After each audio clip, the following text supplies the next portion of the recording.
Welcome back. 10 minutes past the hour now. The National Rifle Association is gearing up for one of its toughest fights in years. President Obama is pushing for new gun control measures after last month's massacre in Newtown, Connecticut. It's our focus this morning. This week, Vice President Biden's new task force searched for ways to curb gun violence and tragedies like Newtown, meeting with voices from various sides of the issue, including those for and against stiffer gun controls. Reverend Michael McBride was one of the 12 national faith leaders invited to the White House, and he joins us this morning. Reverend, nice to see you. Take us behind closed doors, if you will, and give us the headlines. I mean, what did you, the Vice President, and the others discuss? Well, good morning, Randy, and certainly thank you for having me here. We had a wonderful opportunity to have a constructive conversation with our Vice President and his task force about the importance of having a very moral voice and imperative to address the spiraling and out-of-control tragedies of gun violence in our country.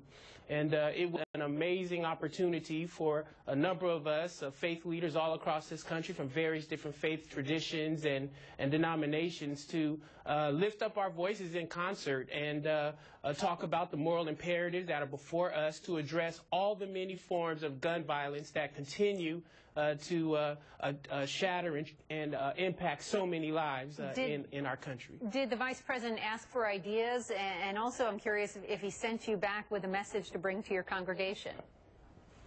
Well, certainly, you know, there were a number of ideas that were talked about, and I personally carried into the conversation a story of one of my young teenagers that I've had to bury, and how in his funeral there were over 500 teenagers in the church during his funeral, and I asked how many of them have been to more than one funeral, more than 2 funerals, more than 5 funerals. I got all the way up to 10 funerals. And over half of the young people wept with their hands in the air. And it was an important moment because I believe, and all of our bishops and clergy across the country believe, that this tragic incident is an opportunity to unite all Americans around common sense solutions to address gun violence. And we were able to lift up a lot of the same strategies of universal background checks, assault weapons bans, mental health interventions, but also comprehensive and proven targeted strategies to address violence in cities all across this country. Let me ask you why there does appear to be a divide among Christians when it comes to gun control. I mean, a Public Religion Research Institute survey, which was taken before the Newtown shooting, showed that white evangelical Protestants were less likely to favor tighter gun laws than Catholics. White mainline Protestants are religiously unaffiliated Americans. Why do you think that is?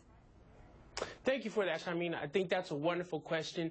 We should not be surprised that many of our people of faith in this country who are all Americans are very much passionate about the Second Amendment and gun rights. At the same time, we should also not be surprised that there are just as many people of faith, if not more, who are all in favor of common sense gun laws and promoting a culture of peace and healing in our communities. And I believe that it is our time and our moment to look within ourselves and the principles of our faith to unite our country around a common moral imperative to address the gun violence that is in our country.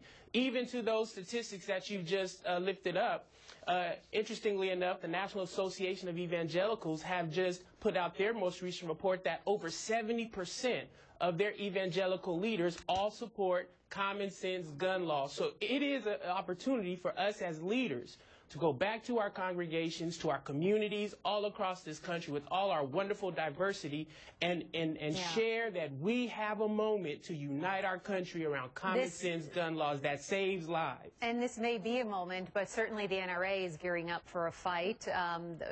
Joe Biden has said that maybe the president might take executive action here, an executive order. Are you confident that something will change, that something will get done?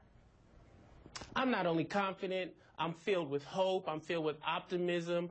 Many of the NRA members agree with these common sense gun laws. It is a very small number of NRA lobbyists, gun industry advocates who are really not representing the will of their own membership. So part of what is important for all of us, people of faith, NRA members, all of us, is to make sure that we do not let a small number of profiteering NRA executives hijack this whole conversation and cause us to miss this moment to make sure that our children can live in neighborhoods, schools, free from the fear of gun violence. And I believe that we're up for the challenge. Reverend Michael McBride, pleasure to see you this morning. Thank you.